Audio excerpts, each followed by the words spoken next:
Welcome, Zack Arnold, for joining me today. Um, I want to chat with you about lots of stuff. You're an amazing editor. Cobra Kai is one of my favorite shows right now. And I know season 3 is about to start. So the hit cliffhanger at season 2, ready for that. But the reason I wanted to bring you on today, or one of the many reasons, is that you also have Optimize Yourself, as well as a live stream right now that you're doing on, I believe, Facebook as well as other media, online media. Um, and that is to help people through the coronavirus. So I was wondering if we could start with the coronavirus stuff and what you're doing through Optimize Yourself and your streaming. I guess let's start with, how are you tackling work from home? What is your setup for editing right now? Sure. Yeah, absolutely. First of all, I just wanted to say that I'm grateful that you brought me on today. I'm so glad that even though we're not physically reconnecting, it's good to see you again. I know So it's been glad a long to time. glad to virtually reconnect. As far as Cobra Kai is concerned, it's killing me that we can't talk about season 3, because season 3 is so good. And I have no idea when it's coming out. Like I have no information. All I Well, know is what happens, but other than that, I don't know when people are going to see it. which is So funny because the very first thing that I got when I announced that you were coming was an email saying, "Is it April 24th that Cobra Kai season 3 is coming?" And it just says April 2020 online right now. So I have no idea. no one I know knows. nothing. We knew what was going on, and then all of a sudden, all this stuff happened, and I've been so disconnected from Cobra Kai because what I can tell you is the season's finished. So if anybody's thinking maybe they didn't finish shooting or finish post or whatever, we basically packaged, finished, and delivered this thing before the world went to crap. So I know the show exists. I just don't know when people are going to be able to see it publicly. I can't even watch it anywhere. So Mhm. I don't know anything as far as that is concerned, but I'm dying to talk about it because I've done a few different podcasts. And when everybody talks about the cliffhanger for season 2, I'm like, oh, but I want to talk about 3. Let's just say that it'll be worth it once it gets started again. But to go to your much bigger question, to just talk about working from home and coronavirus and everything else, the funny thing is that if we take away like the present circumstances, nothing has really changed for me. Social distancing has been an Olympic sport for me for like 15 years. Oh, really? So for me, like I've lived in this tiny little space for years and years and years, and I live on Zoom all day long, whether it's conducting coaching calls, whether it's doing webinar presentations and workshops, whether it's being a student in those workshops. I probably spend half my day on Zoom already. So to me, this is relatively normal. The difference is that for me to identify what people really need and what I can do to provide support and education and knowledge, that has completely been flipped upside down. My goal for 2020 was to start developing resources and workshops and information to help people get better at networking in person. So you can imagine how well that has gone for me the last couple of months. That has not been terribly successful. Mhm. So once everything flipped on its side, I said, I'm already in a position where I know how to share information and I know how to connect with people remotely. I have the infrastructure built. I just need to talk about different stuff. So as far as working from home, that hasn't really changed for me personally, but I've been helping a lot of people work through the process of how do I actually communicate from home and build a setup and what does the workflow look like? So that's certainly been a part of it, where beforehand I never really talked about that stuff. I just learned it for myself. Mhm. But now that it's become a huge pain point for people, I'm happy to share what I know. Well, and that's the thing, is you created that live stream, which I think post people should be checking out. And that was one of the reasons why your name popped into my head for the first sort of live chat. You know, uh, tell us about the live stream. What is it for post professionals? And also, what are some of the things you've learned from it that everyone should be, taking away from this? Taking away from it as far as the tech of live streams, or just in general as far as our situation? Because I can Well, easily answer both. I think I was thinking in terms of the situation, because the ones I watched, it was things like, what do you do to get your first job after the pandemic? What do you do, for setups, that type of thing, which is actually very useful information for anyone, not just post people, but people in film, people in business, whatever. And that stuff's really important. So what are some of the nuggets that you've gotten from that?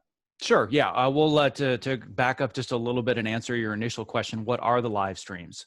This was not something that I was doing before this whole pandemic started. But necessity is the mother of invention. And when I reached out to my community, I have a group of people that I call my optimizers that are in my coaching and mentorship program.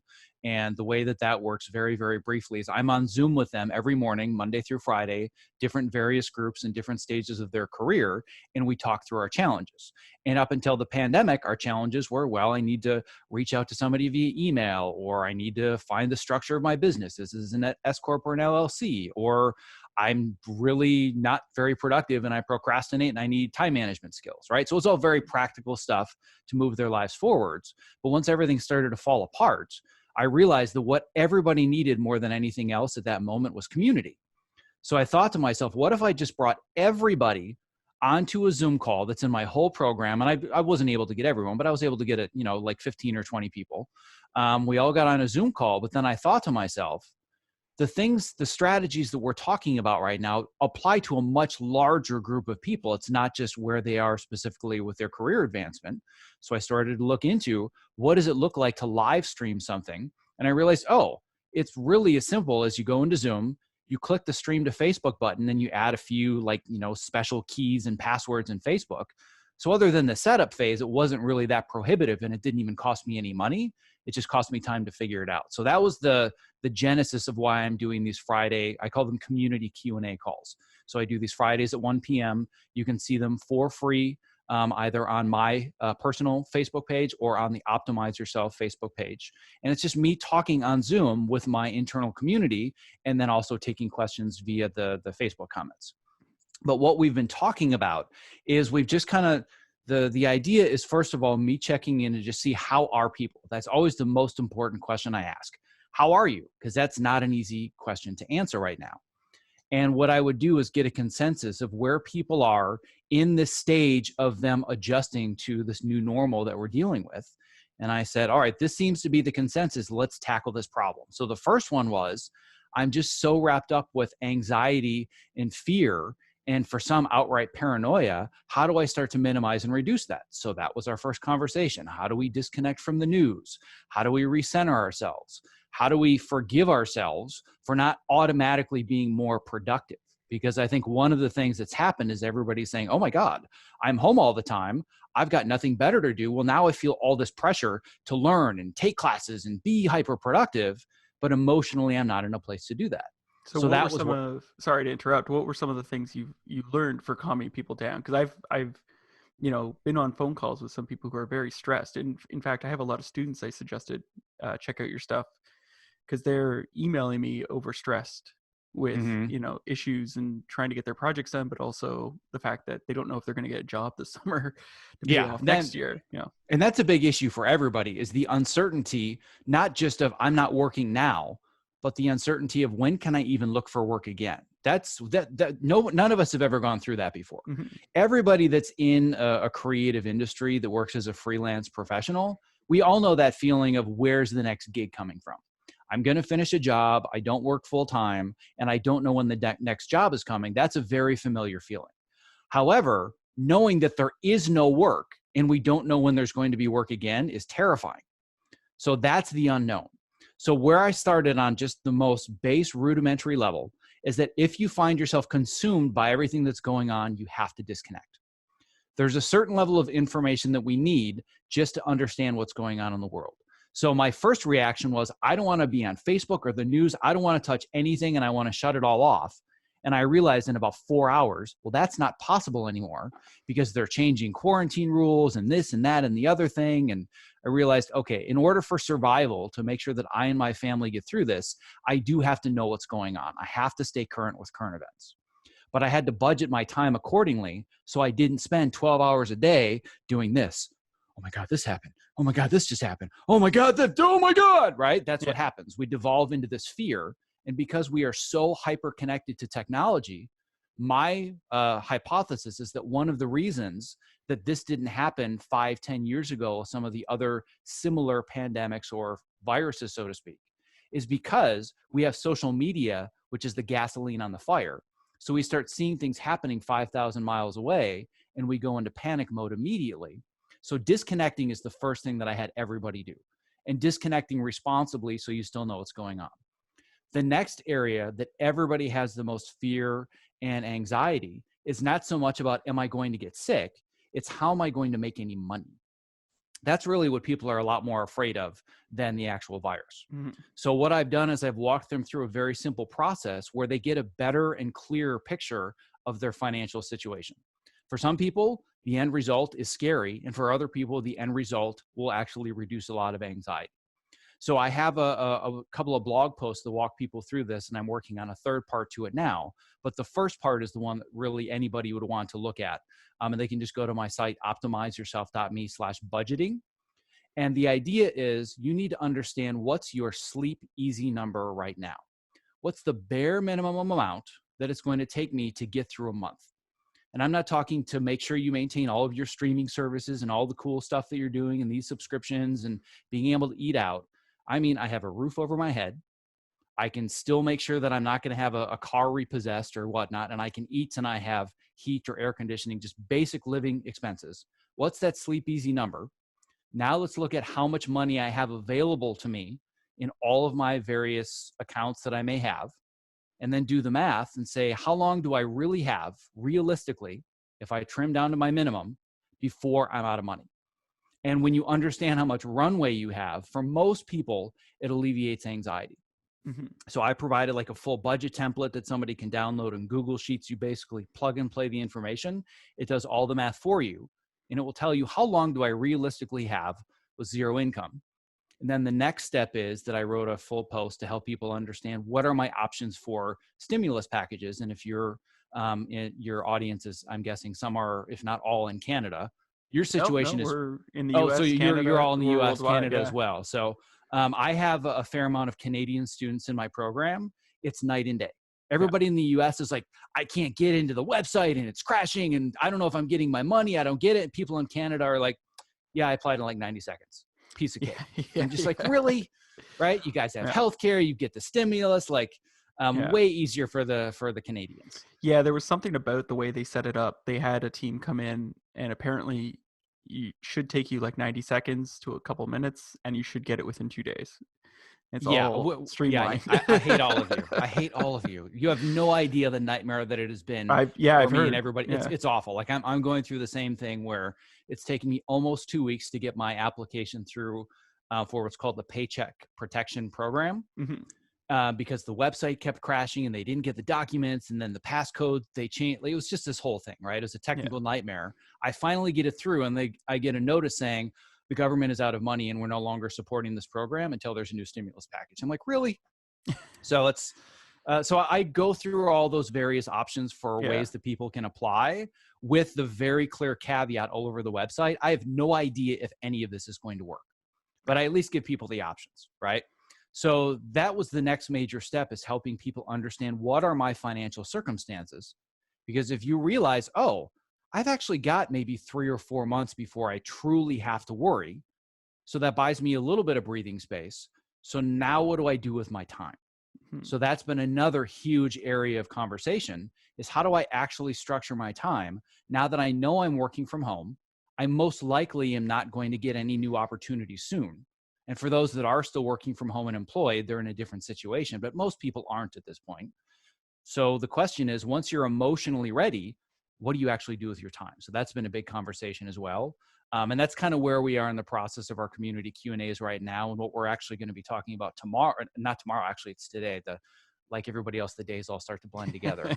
But I'm going to be doing it, Yeah. going to be jumping on my own live stream at 1 p.m. Pacific, so 4 p.m. your time. And we're talking about is, where do we think the industry is going to go next? When do we think things are going to start to open up? And how do we prepare? So we're not just sitting there on our hands thinking, well, spent the last 3 months watching Netflix, so now how do I find a job? I believe that now is the time to prepare for all the job opportunities that will open eventually. So that's going to be our topic of conversation today.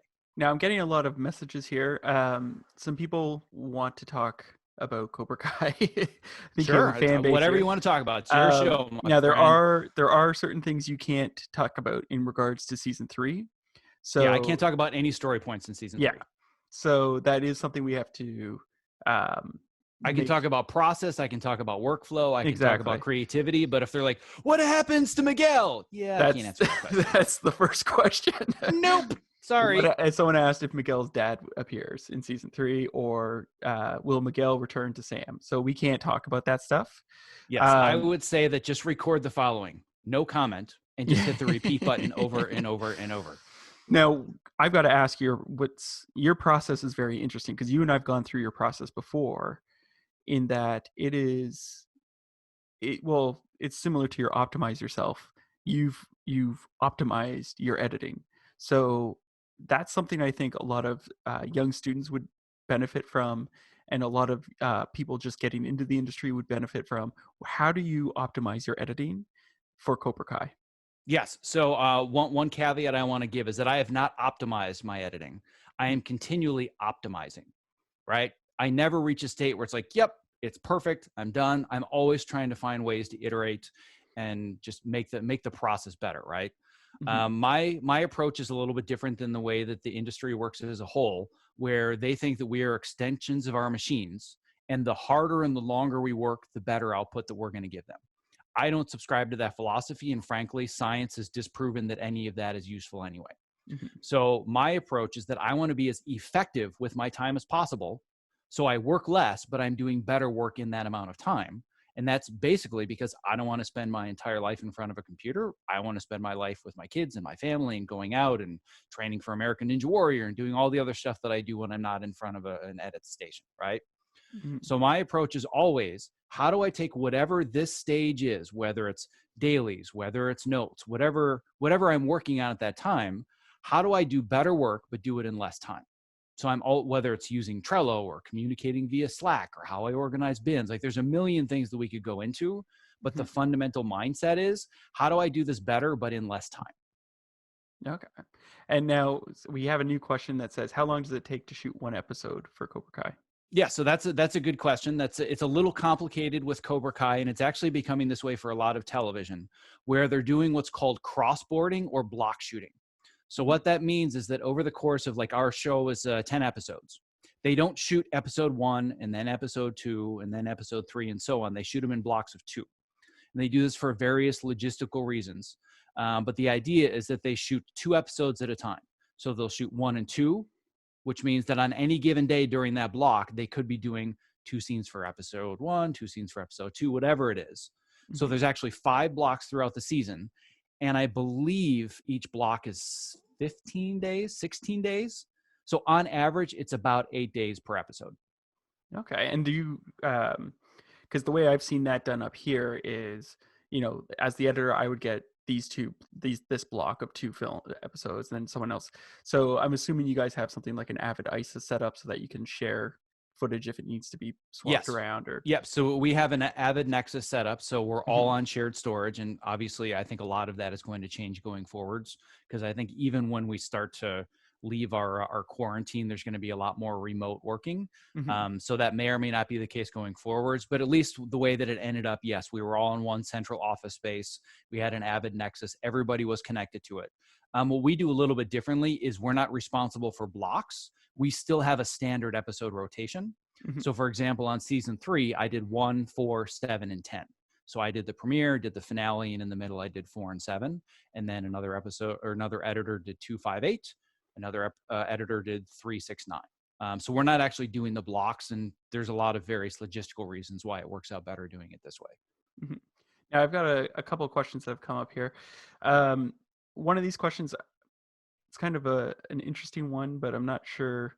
So I'm going to sort of rephrase this a bit.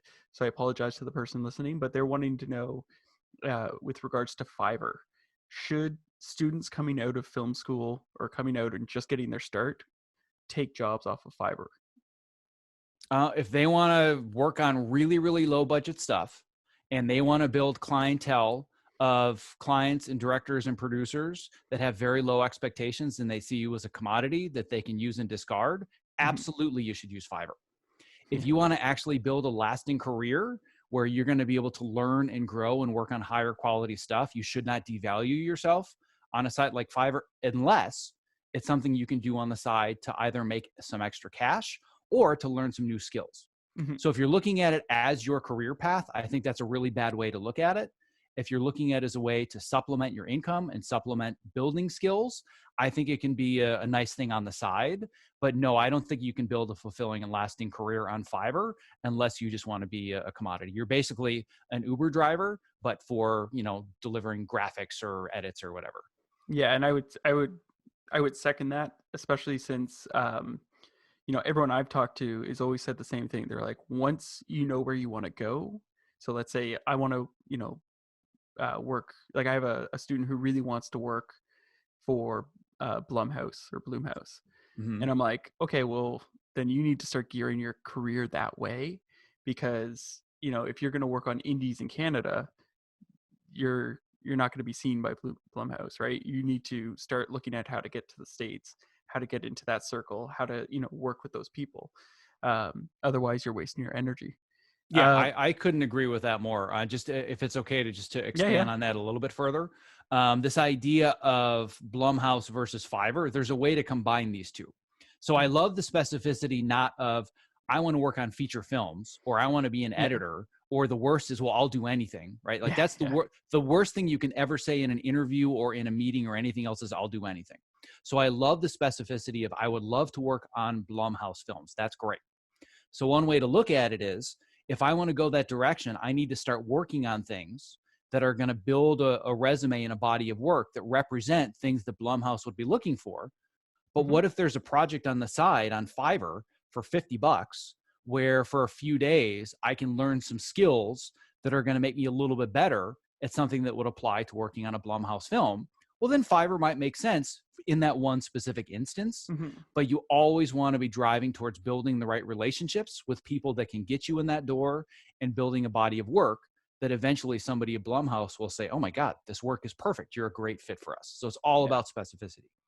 Now, someone's asked, how do you make editing choices between character position, continuity, and performance? Which is a good question. It is a good question. And for me, it's always about emotion. So, as an editor, I think we only have two jobs. There are only two responsibilities that we have if we really boil it down to the essence of what we do as storytellers. Number one, I should know where my audience's eye is and their Mhm. attention is on every single frame. And if I'm not sure where that is, then I need to continue to working until I'm confident they're looking at this part of the frame. They're looking at that part of the frame. More importantly, the second thing that they need to focus on is making sure they know what their audience is feeling. If you know what your audience feels at any given moment, then you're successful in being able to guide them to feeling that certain thing, whether it's I'm scared, I'm happy, I'm sad, I'm angry, I'm anxious. It's our job to drive those emotions because ultimately, as storytellers, people come to our stories because they want to feel something. You go to Cobra Kai because you just want to feel like, yeah, I want to, kick some ass for 5 hours or whatever it is for watching the whole season. You Yeah. want to feel that, right?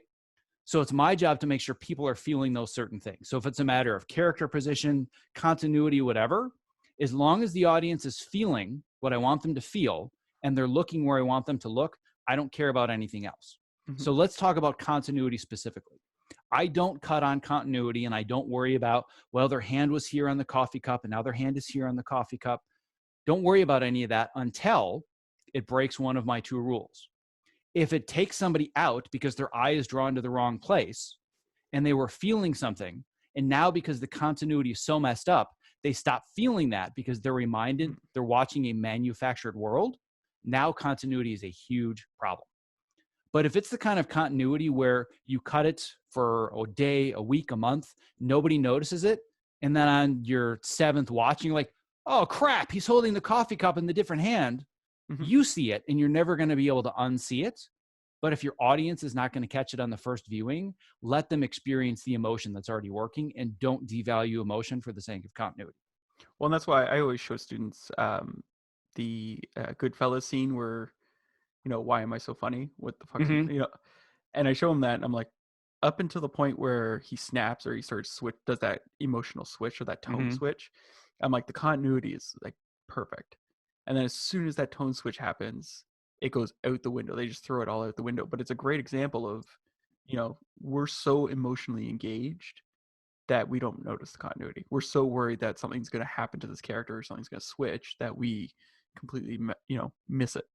Yep. So I only worry about continuity if it's going to hurt the story. So I Mhm. I will get into heated discussions with directors and producers all the time, and they're like, we need to fix that cut. The continuity's off. I'm like, but nobody's going to notice it, and it's going to devalue the emotion. Usually I win. Sometimes I have to fix it. Well, I was gonna say the one big downside is the internet exists now, so they can take the video, download it, go through it, share the continuity issues. So that makes Yeah. people hyper aware of them now. Yeah, They're so hyper usually worried. the joke that I'll make when we're talking about some kind of weird continuity error, I'm like, listen, we don't want to make any changes because we want to make sure we maintain the story, the rhythm, and everything else. But we all know this is going to be in an IMDb thread and on Reddit. Let's just get it out of our systems now. They're Mhm. going to be talking about this error. Do we care? If they're like, Yeah, yeah, I guess if they're talking about this weird logo in the background and it's on a Reddit thread, who cares? Let's keep the story. yeah. Now I got a couple more questions here for you. The This one is interesting in terms of, I guess, relationships. Do you let other editors review your work? I'm assuming within the Cobra Kai group, you share work to see each other's work. But do you ever invite others to see it? Well, it's going to depend on what stage of the process it is. If we're talking about in early stages, just for security purposes, beyond anything else, I have to be very careful about who sees what.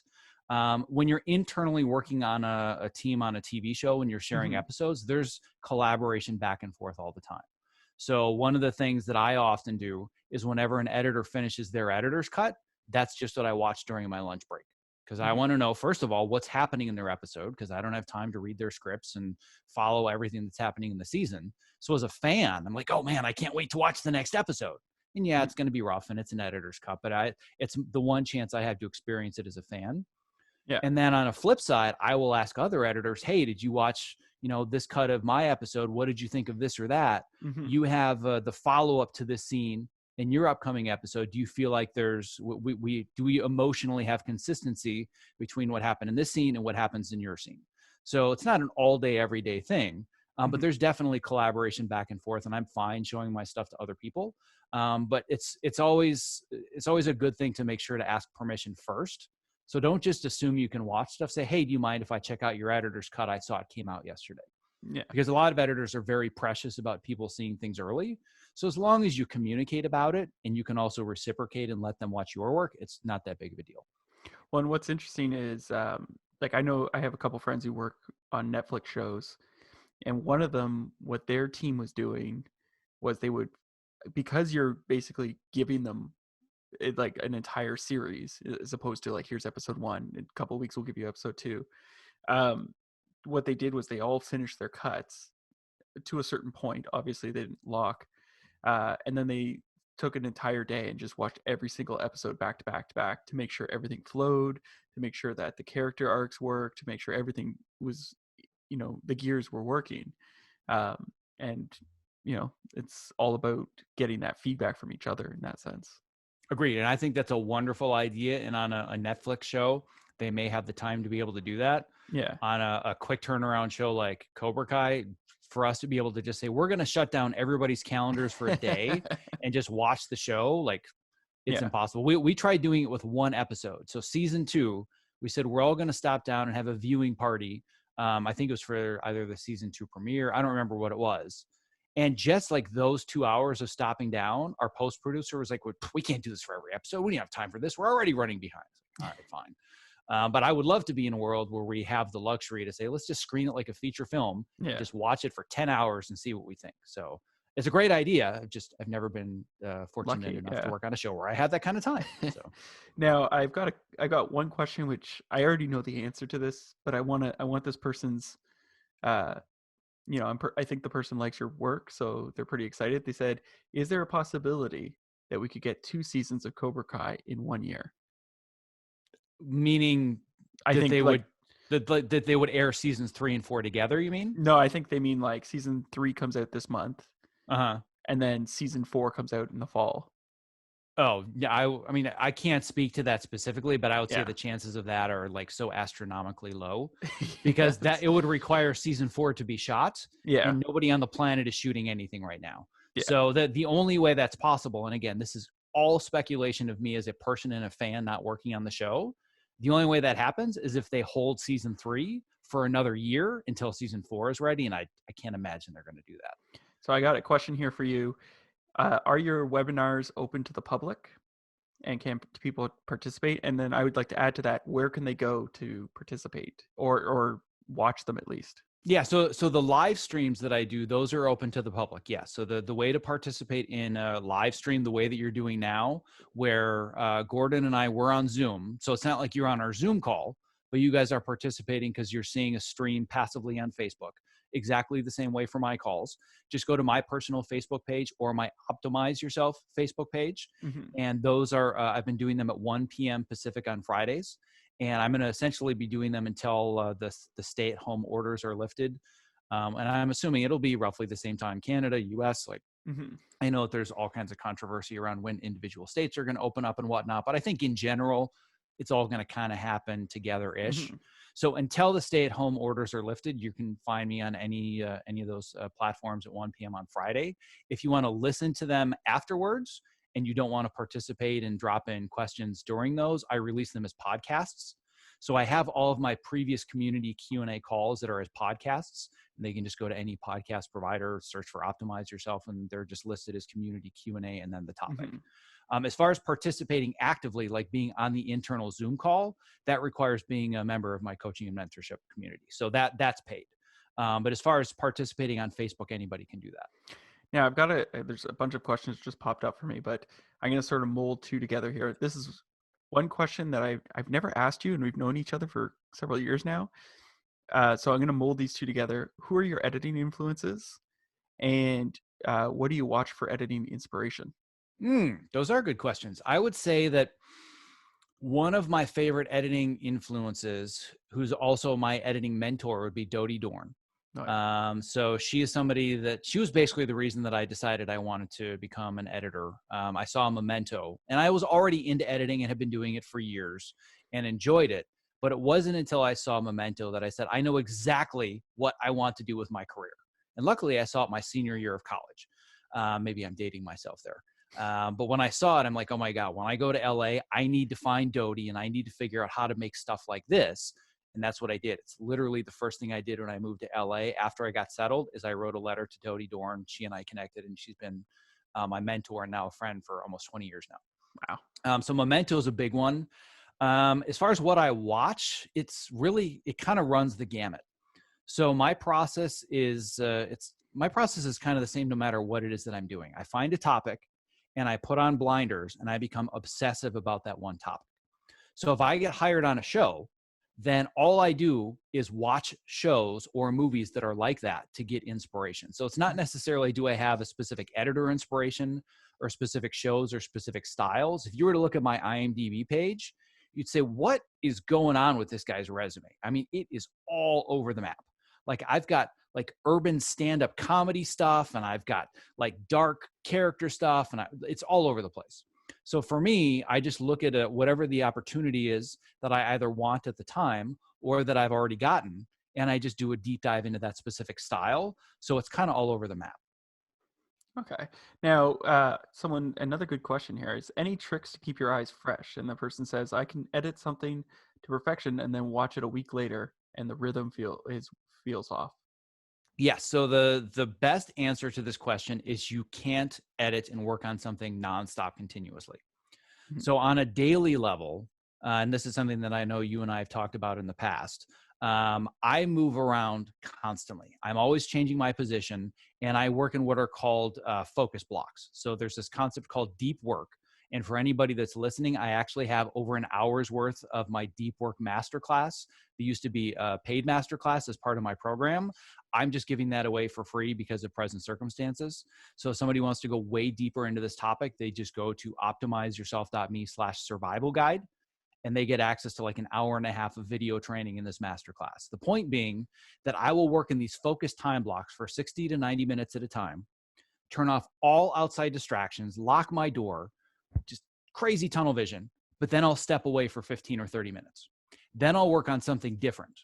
So it'll be this scene later, maybe I'll even be working on a different episode, but I don't allow myself to go down the rabbit hole on the same thing over and over and over and over and over. And if you're only working on one 30-second spot, it's a little bit harder to budget your time in different areas, right? Mhm. But if you're working on multiple 30-second spots or different trailers or something that's longer form, I try to only work on this one section and then I leave it for as long as humanly possible until I have to come back to it again. And then when I watch it, so let's say that I assemble dailies for a scene that comes in on day one of shooting, I'll assemble it. I'll get it to the point where I feel like it's great. I won't watch it for 2 weeks. I'll just keep assembling the rest of the scenes. Then I start to put the scenes together. I'm like, I totally forgot I even cut this scene. Oh man, this is a mess. I got to rework this whole thing. So that iteration and breaking up into blocks so I don't continually work on the same thing over and over and over. That's one of the best ways that I stay fresh. And then the other one is I get out of the edit bay as much as possible and just get outside and take walks. Mhm. So it's a process called productive meditation, where it's not necessarily a break. It's me thinking through whatever my next creative challenge is. So if I'm thinking, like, for example, there was this big action montage in episode 202 of Cobra Kai, where it's a intercut between Cobra Kai and a cement truck, Mhm. and Miyagi-Do, they're on the balance board, right? That's one of the most challenging, like, jigsaw puzzles that I've had to cut together.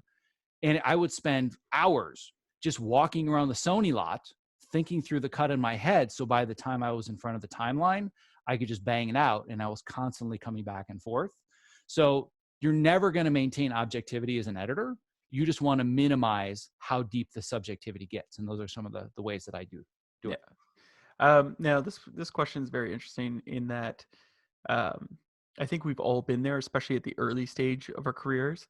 And it is any tips to bring story or emotion to a very boring corporate piece. Mm, And I added the that word "berry" because I've in my early career I had to deal with those. Yeah, so I worked in the corporate world for a while as well. The first real editing opportunity that I had was doing short form local commercials for like local broadcasts in the Detroit Mhm. area. So I did a lot of "come on down to Stan's Auto Body." Like I've done a lot of that kind of stuff in corporate, like training videos and whatnot. First of all, I'm going to say there really isn't a good answer to this. Mhm. But what I would say is that within the confines of what the client is looking for, do some experimentation, right? If they're saying, here's exactly what I want you to give me, my approach to it, and it wouldn't just be in the corporate world, this is kind of my approach to everything as a creative professional. This is what you said you want. A lot of times you don't really want that. You just don't know it yet. So let's find the essence of what you're really looking for. And can I bring you something even better that still meets your needs? So if Mhm. you're looking at a corporate video and you're saying, well, this is really boring, so I'm going to throw in some AC/DC, that's probably not going to work. And your client's going to be like, what in the world is going on? Well, I just wanted to have more energy. That goes against what their needs are. But if in the corporate video they said, well, we just want to convey all this information and we want to do X, Y, and Z, well, are there more creative ways that I can actually give them what they didn't know that they wanted in the first place, Mhm. while also still giving them what they wanted? It's a fine line. There's an art form to that in and of itself. But the short answer is it's not easy to jazz up really boring stuff. Now, this person asks, which number of episode are you currently editing? But we've already discussed that you've wrapped Yeah, so season 3. we've wrapped for season 3. So I did 1, 4, 7, and 10. So are you editing anything, or are you focusing solely on helping people to I spend optimize their all stuff? day, every day in this spot, either on Zoom or preparing materials that I'm going to be talking about in my coaching community or live streaming or write about or podcasting. So this is it. I haven't cut anything in like 2 months. I wish I could be in the room when this guy hears the answer to this because I already know the answer. Do you prefer to stand or sit during editing? I am standing as we speak. So the answer to that is neither. I don't prefer to stand or sit. I prefer to move all day long. So if I were to take a time-lapse camera and put it in the corner of the room and you saw a 12-hour day, it would look like you took a squirrel, put him in a sack, and then threw him out of the sack and just let him run around, right? So right now I'm standing because I feel that the best way to project energy and enthusiasm is to stand. If I were to be sitting, my energy and my speaking projection would be different. When I'm writing, I like to be sitting. It's just the way that my brain works. I have a really hard time writing when I'm standing up. Editing, I'm kind of all over the place. So usually I'll go for 60 to 90 minutes at a time. I'll stand, I'll take a break, I'll come back. then I'll sit, then I'll stand, then I'll sit. As far as a ratio, it's probably about 70-30 standing to sitting.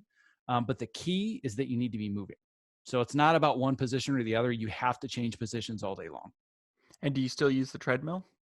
I don't. No, I ditched the treadmill a few years ago for two reasons. One of which, with the amount that I move from office to office, moving a desk treadmill is a pain. And then you know what? It is Yeah. such a pain.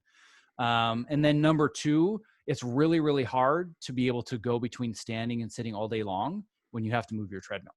Yeah. So I had kind of set up a jerry-rigged version where I had like this thing I could put on top of the treadmill and then put my chair on top of that, but it wasn't ideal.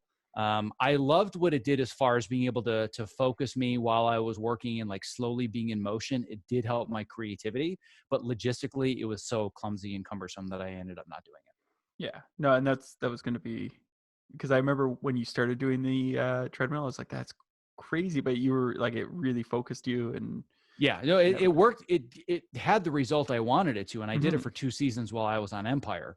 But logistically, it was just too much, and the cost of doing, not the financial cost, but just the physical cost and the cumbersomeness of it wasn't worth the value that I was getting in return. So I pretty much get the same value just by moving up and down all day long. Now, you came in at season 2 for Cobra Kai. Correct. So one of my questions is, how do you get, because basically everyone, the structure's there, everything's sort of built in the first season, in the first episode. So I guess a couple questions. How do you enter into a project that's already been started and still get creative freedom, I guess you could say, for your work? Yeah, so that's a really, really good question. And it's taken me years to figure out how to answer this, because I've spent a lot of time on projects that started from the ground up, whether it was features, whether it was pilots. I think I did like 4 or 5 first season TV shows in a row, which was really grueling because the first season of a show is really, really tough. And I realized I don't know, just from a lifestyle perspective, if I want to keep taking on these things from scratch, there's a certain level of freedom that comes with just going into something that's already kind of there and they've given you the blueprint and the template. Mhm. But then there's also restriction because you feel like you want to bring yourself to it. So it's this fine line, right? So I have like I think it's like an 80 or a 90-minute podcast episode where I talk about the whole process of me discovering Cobra Kai, how I got myself in the room, how I got the interview, how I landed the job, all this stuff. So if somebody just goes on my website and they do a search for Cobra Kai, that'll pop right up. But the very short and condensed version of it is I saw season 1. Actually, the beginning of it would be somebody told me, hey, we heard that there's a Karate Kid series on YouTube. And I was like, well, that's going to suck. God, it's that got to be a piece of crap, right? It was just kind of what everybody thought. Watched the trailer and I said, this looks like it could be good. I'll watch 1 episode. And then, of course, sat down for 5 hours and binge watched the whole season 1 because it was amazing. Yeah. And I thought to myself, this show is great. And the essence of it is there. And the story is great. The characters are great. But I'm going to be honest, I think this can be cut better. And I don't mean that any disrespect to the editors that worked on season 1, but I knew and I believed that I could bring something new to it. So when I met with them, I talked with them about how do you feel about the editorial and the process and the outcome. And they're like, to be honest, we cleaned house season 1 because there were a lot of challenges and we want to be able to bring in a new team season 2. And there were some logistical challenges. So it's not like they said, we want to get rid of everybody. Some people just weren't available. Mm-hmm. But the point was that if you look at the credits between season 1 and season 2, nobody from season 1 in post-production was in season 2. So in a way, it was almost like starting a new show. Mm-hmm. So what I always ask when I come to something that exists is, what are the most important parts of your film language that have to be maintained no matter what? And where do I have room for interpretation to bring my own viewpoints to it? And it's basically, it's a language learning process. So I knew there were certain things about the tone and the energy of the show that I could mess with. So an example would be, I can't come into season 2 and say, yeah, I like how you use all the 80s music, but I'm not going to do that anymore. They'd be like, dude, that's the show. Are you crazy?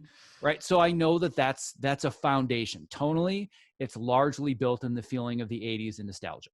So that's part of it, Mm-hmm. right? But then there are a lot of areas up for interpretation where it can be, well, how do I want to apply the pacing or the style of how to cut a training montage, for example?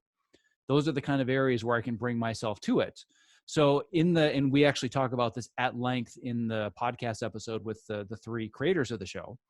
But how I was learning the language of my first episode was I just gave them what I thought was the best version.